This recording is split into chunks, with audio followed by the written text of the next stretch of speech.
am Penny McLean. I'm here with Richie, the producer of the new Two Guns film. So, how are you doing with Comic-Con so far? How are you liking it? Well, it's my 21st, so consecutive. So it's a lot of fun, and there is absolutely nothing like it. And let me jump right in. Tell me about you. Tell me about this Phallus Boom Comics. Yes. With you produce, you do comic books, TV producing, films. Yes. How did it get started about Boom Comics? Well, as I like to say, it's my fault. And I started the company out of my spare bedroom apartment in 2005. Okay. And so it's our 8th anniversary. 8 years ago, we debuted here at the show. And so it's a lot of fun. At the core of it, my joke is that it beats working. Because if I have to get out of bed in the morning and I have to worry about comic books and I have to worry about a new movie script in my inbox, let's be real, I'm not working a day in my life. And so it's a lot of fun. Hollywood's very excited about comic book content. And they're very interested in translating that into movies and television shows.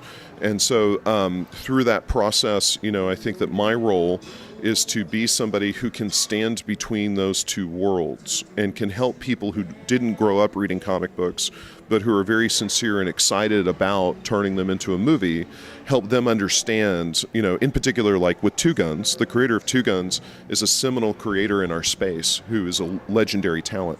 But I can help them understand what he means to us in the medium here at the show.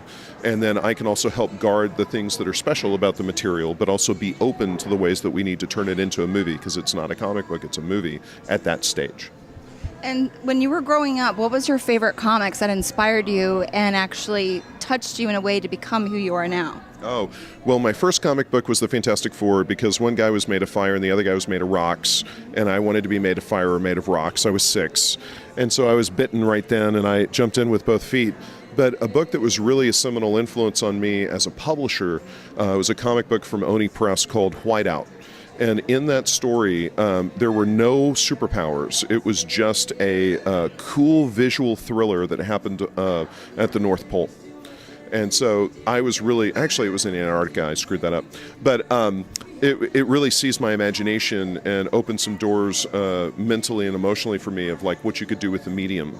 And that's the thing that's exciting about comic books is everyone knows superheroes, but comic books aren't only superheroes. And so I get excited about the things that we can do that are not superheroes, the ways that the medium can grow and expand and change. That's great.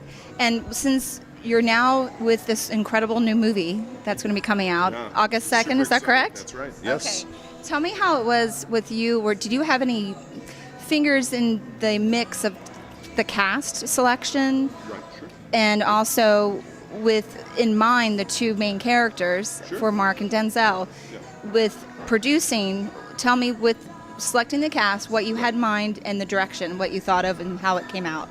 Well, it's the easiest phone call in the world to get because I loved The Fighter. And so after that film came out, you get a phone call and they say, Mark Wahlberg is interested in being in the movie.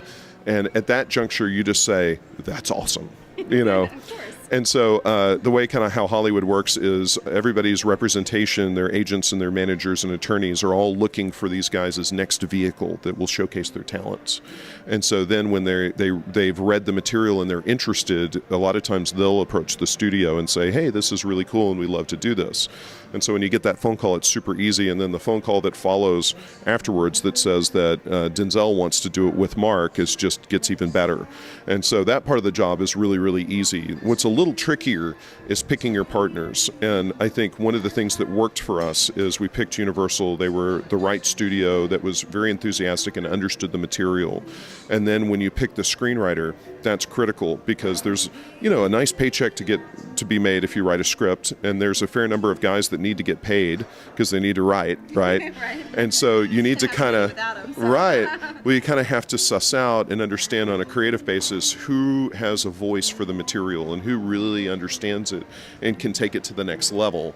And that was Blake Masters, who wrote the script, really did a phenomenal job of really understanding the mechanics of what made the comic book special and how that could be translated onto the screen. And once we had that exciting script, that propelled the process. And that's what attracted the stars. And let me ask you, Anything fun while shooting on location? Anything that was just super duper funny, or anything that was crazy that happened that you can think of that off the top of your head? Oh, when you're dealing with, Mark was so much fun because he would come in and he loved to improv. And so he would do the script, for 5 takes or 6 takes, and then he had different ideas about how he wanted to change things. And Denzel is much more intuitive in the way that he works. And so one of the things that was clear with Denzel was that he enjoyed Mark bringing this different element to the mix. And so Denzel really opened himself up to be surprised by what Mark was going to do in the moment, and enjoyed that sort of almost like jazz improv of Denzel would do it different each time and was looking to bring that ineffable something that you could capture in the moment, and was very confident that the director Baltazar could then take that and then get an edit that would be something that would be special. And so it was magic to watch that. And when you were filming with the director, did you kind of change things when he was thinking one way and you were thinking of another to keep kind of true from the comic as well? No, I mean, that process was guarded in the script relative to the things that made the comic book special, the screenwriter understood and translated, and that's what attracted the director. And so when Baltazar wanted to make some alterations, it might be to an action sequence, but at the core of it, Baltazar's the director, and I felt it was important to back his creative vision.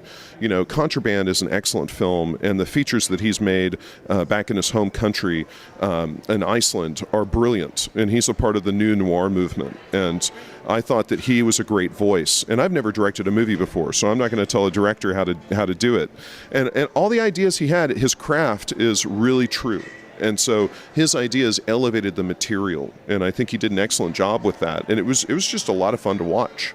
I can't wait to see it. And I wanted to let you know we have something called the movie clock, and this is an iPhone countdown clock for your iPhone, obviously. And we've been checking in and counting down Two Guns since a year. Because it's a year ahead. Yes, Fantastic. It's a year in advance. Very cool. So you can go on there. All the fans can check in when they're watching Two Guns. Awesome. You can see the trailer. You can see the information. This great interview with the producer. And so now what's going on after Two Guns for you? Yeah. Well, everybody wants to know about Three Guns. Yes. And so what we're doing is we're publishing the Three Guns comic book the Wednesday after the movie comes out. Yeah. So we're super excited about that. And so then there's some chatter. We need to have the movie open before we figure out if we're actually going to make the Three Guns movie.